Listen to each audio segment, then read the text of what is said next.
What are the common traits that you look for when investing in a business?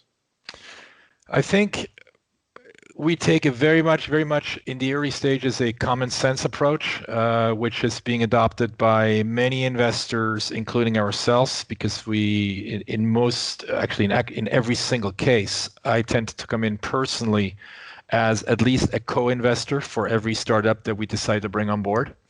In most cases, I'm also the first check writer. So what I'm looking for specifically, first and foremost, is passion. Clearly, product market fit, as everybody else would. I'm looking at the team. I'm not a big fan of solo founders. What I mean by that is that while they may be absolutely brilliant, sometimes their brilliancy is not necessarily a gauge for future success.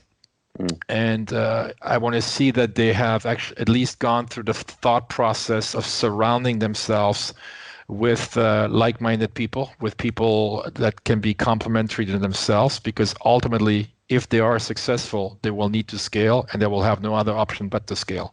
And for that, they need a team. I just had a conversation on scaling, actually, and about the stages of scaling.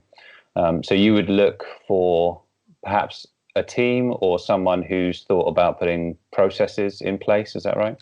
Without a doubt. So, obviously early workflow is what we're looking forward as well. At least if if you haven't scaled yet, if you haven't begun to scale yet, at least show us that you've gone through the mental process of analyzing what that will mean.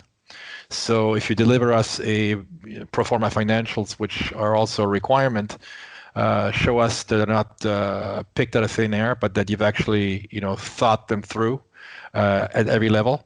Specifically on the human level. So, if you're scaling, what we often see, for example, is you see the revenue lines scaling very, very rapidly.